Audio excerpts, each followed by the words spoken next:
രാവിന്റെ വിഷയത്തിലേക്ക് ഞാൻ നിങ്ങളുടെ ശ്രദ്ധയെ ക്ഷണിക്കുന്നു. റമദാൻ വിട പറയാൻ പോവുകയാണ്. പരിശുദ്ധ റമദാൻ. ആ വിട പറയാൻ പോകുന്ന റമദാനിന്റെ ഒടുക്കത്തെ പത്തിലാണ് ഈ ലൈലത്തുൽ ഖദ്ർ. ലൈലത്തുൽ ഖദ്രി ഖൈറും മിൻ അൽഫി ശഹർ. 1000 മാസങ്ങളേക്കാൾ ഖൈറായതാണ് ഈ ലൈലത്തുൽ ഖദ്ർ. 1000 മാസങ്ങളേക്കാൾ ഖൈറായതാണ്.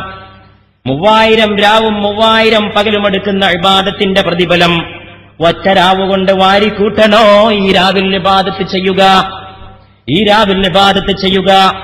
80 കൊല്ലം ഒരു മനുഷ്യന്റെ ആയുസ് ഒരുപക്ഷേ 80 കൊല്ലമുണ്ടാകാൻ പ്രയാസമാണ്. ഇന്ത്യൻ ആവറേജ് ഏജ് 60 വയസ്സാണ് ഒരു ഇന്ത്യക്കാരന്റെ ശരാശരി ആയുസ്. പക്ഷേ 80 കൊല്ലത്തെ ഇബാദത്തെടുത്ത പ്രതിഫലം ഒറ്റ രാവ് കൊണ്ട് ലഭിക്കണമോ? ഈ പരിശുദ്ധമായ രാവ് കൊണ്ട് നേടുക. ലൈലത്തുൽ ഖദ്രി ഖൈറും മിൻ അൽഫി ശഹർ. 1000 മാസങ്ങളേക്കാൾ ഖൈറായതാണ് ഈ ലൈലത്തുൽ ഖദ്ർ. അത് വളരെയേറെ പുണ്യമായ രാവാണ്, പവിത്രമായ രാവാണ്, അള്ളാഹുവിന്റെ അനുഗ്രഹങ്ങൾ ചൊരിഞ്ഞു വരുന്ന രാവാണ്. പക്ഷേ ലൈലത്തുൽ ഖദ്ർ വരുമ്പോൾ സന്തോഷം നമ്മുടെ മനസ്സിൽ ഉണ്ടാകുന്നു. എന്താണ് ഈ ലൈലത്തുൽ ഖദ്ർ?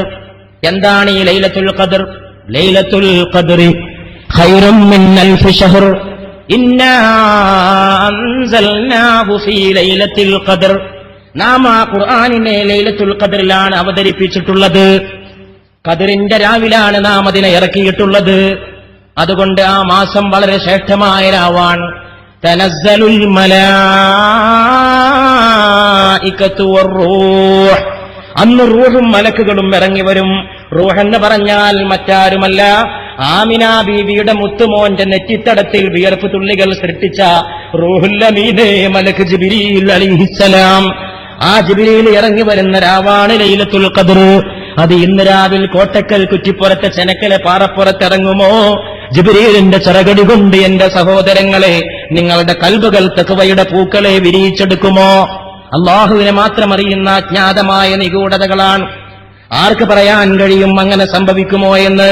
റബ്ബിന്റെ അനുഗ്രഹം ജിബ്രീലിന്റെ ചിറകേറി വരുന്ന രാവാണ് ലൈലത്തുൽ ഖദ്ർ എന്ന് പറയുന്ന ഈ രാവ്. പരിശുദ്ധ റമളാനിന്റെ വിട പറയാൻ പോകുന്ന ഈ മനോഹരമായ രാവ്, ഒടുക്കത്തെ 10 നിങ്ങളതിനെ തിരയുക എന്നാണ് മുത്ത് നമ്മോട് പറഞ്ഞിട്ടുള്ളത്. ഇത് ഇന്ന രാത്രിയാണെന്ന് പറഞ്ഞിട്ടില്ല. 27 രാവെന്ന് കണിശായിട്ടൊന്നും പറയാൻ കഴിയില്ല. അതൊക്കെ കൗമുണ്ടാക്കിയതാണ്. ചില ഉലമാക്കന്മാരൊക്കെ അങ്ങനെ അഭിപ്രായം പറഞ്ഞിട്ടുണ്ട്. 27 രാവ് ആകാൻ സാധ്യതയുണ്ടെന്ന്, അത്രേ ഉള്ളൂ. 27 രാവ് തന്നെയാണ് ലൈലത്തുൽ ഖദ്ർ എന്ന് ഉറപ്പിച്ച് പറയാൻ ഒരു തെളിവും ദീനില്ല, ഖുർആനിലില്ല, ഹദീസിലില്ല. നമ്മുടെ മദ്ഹബിന്റെ ഇമാമായ ഷാഫിഈ ഇമാമിന്റെ അഭിപ്രായത്തിൽ 21 രാവോ 23 രാവോ ആണ്. ആലോചിച്ച് നോക്കണം. ആ ഷാഫിഈ ഇമാമിന്റെ മദ്ഹബിലാണ് നമ്മൾ. പക്ഷേ വേറെ കുറെ ഇമാമിയങ്ങളുടെ അഭിപ്രായത്തിൽ 27 രാവിന് കൂടുതൽ സാധ്യതയുണ്ടെന്ന് മാത്രം. ഇതെന്തിനാ രാത്രി അങ്ങനെ വ്യക്തമാക്കാതെ വെച്ചത്? അത് തന്നെ ഒരു രഹസ്യമാണ്. അത് വ്യക്തമായാൽ അന്ന് മനുഷ്യന്മാരെ ഇബാദത്തെടുത്തിട്ട് അതിന്റെ കൂലി ഒന്നിച്ചു കൊണ്ടുപോകും. വ്യക്തമാകാതിരുന്നാലോ ഏത് രാവും ആ രാവാകാൻ സാധ്യതയുണ്ട് എന്ന് മനസ്സിലാക്കിയിട്ട് കൂടുതൽ കൂടുതൽ ഇബാദത്തിലേക്ക് ഇറങ്ങി വരും ഏത് രാവും. ലൈലത്തുൽ ഖദ്ർ ഇന്ന ദിവസമാണെന്ന് എനിക്ക് ബോധ്യപ്പെട്ടാൽ ഞാൻ എന്താണ് ചെയ്യേണ്ടത് എന്നൊരു ഭാര്യ ഭർത്താവിനോട് ചോദിച്ചു. ഭാര്യ സാധാരണ ഭാര്യയല്ല, ആയിഷ ബീവിയാണ്. സിദ്ദീഖിന്റെ ഓമന മകളായ സയ്യിദത്തുന ആയിഷത്തു സിദ്ദീഖ റളിയല്ലാഹു തആല അൻഹ. ഭർത്താവ് അല്ലാഹുവിന്റെ റസൂലാണ്. ചന്ദ്രഗോളങ്ങൾ ചുറ്റിക്കറങ്ങി വന്ന ഭർത്താവിന്റെ കൂടെ കിടന്ന ആയിഷ ബീവിയെ നിങ്ങളെത്ര ഭാഗ്യവതിയാണ്. ആയിഷ ബീവി ചോദിക്കുന്നു, എനിക്ക് ലൈലത്തുൽ ഖദ്ർ ഇന്ന രാവാണെന്ന് ബോധ്യപ്പെട്ടാൽ ഞാൻ എന്താണ് ചെയ്യേണ്ടത് അല്ലാഹുവിന്റെ റസൂലേ?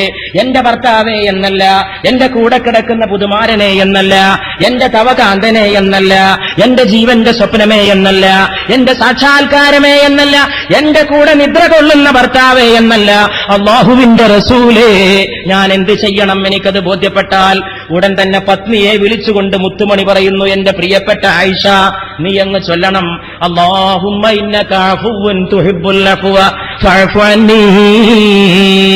അല്ലാഹുവേ, നീ മാപ്പ് ചെയ്തു കൊടുക്കുന്നവനാണ്, നിനക്ക് മാപ്പ് ചെയ്തു കൊടുക്കൽ ഇഷ്ടമുള്ള കാര്യമാണ്, അതുകൊണ്ട് നീ എനിക്ക് മാപ്പ് നൽകണമേ എന്ന് ആയിഷ നീ പ്രാർത്ഥിക്കണമേ എന്റെ ആയിഷ എന്ന് റൂഹുൽ അമീനായ ജിബ്രീലിന്റെ വഹി ഏറ്റുവാങ്ങിയ മുഹമ്മദ് മുസ്തഫ സല്ലല്ലാഹു അലൈഹി വആലിഹി വഅസ്ഹാബിഹി വസല്ലം തന്റെ പ്രിയപ്പെട്ട പത്നിയെ ഉപദേശിക്കുകയാണ്. ലൈലത്തുൽ ഖദർ ഭാര്യയ്ക്ക് പോലും പറഞ്ഞു കൊടുത്തില്ല, സ്വകാര്യമായിട്ടെങ്കിലും അത് ഇന്ന രാത്രിയാവും. ഒരു ദിവസം അള്ളാഹുവിന്റെ റസൂൽ പറഞ്ഞു, എനിക്കത് ഇന്ന രാത്രിയാന്ന് മനസ്സിലായി, ഇന്ന രാത്രിയാണ് ലൈലത്തുൽ ഖദർ എന്ന് എനിക്ക് അള്ളാഹു അറിയിച്ചു തന്നു. ഞാനത് നിങ്ങൾക്ക് പറഞ്ഞു തരാൻ വേണ്ടി വരികയായിരുന്നു. പെട്ടെന്ന് രണ്ടാൾ തമ്മിൽ ശണ്ട കൂടുന്നത് ഞാൻ കണ്ടു. ശണ്ട കൂടുന്നത് കണ്ടപാടെ എന്റെ മനസ്സിൽ നിന്ന് അത് ഇന്ന രാത്രിയാണെന്ന വിജ്ഞാനം അള്ളാഹു ആകാശത്തിലേക്ക് ഉയർത്തിക്കളഞ്ഞു. മറന്നുപോയി. ഇന്ന രാത്രിയാണെന്ന് ആദ്യം അറിയിച്ചു തന്നു. രണ്ടാളും തമ്മിൽ തിരക്കുകളുണ്ടപ്പോ ആ വിജ്ഞാനം അള്ളാഹുവിനെ കൊണ്ടുപോയി. അതിന് പക്ഷേ നിങ്ങൾക്ക് ഖൈറിനായിരിക്കുമെന്ന് മുഹമ്മദുർ റസൂലുള്ളാഹി സ്വല്ലല്ലാഹു അലൈഹി വആലിഹി വഅസ്ഹാബിഹി വസല്ലം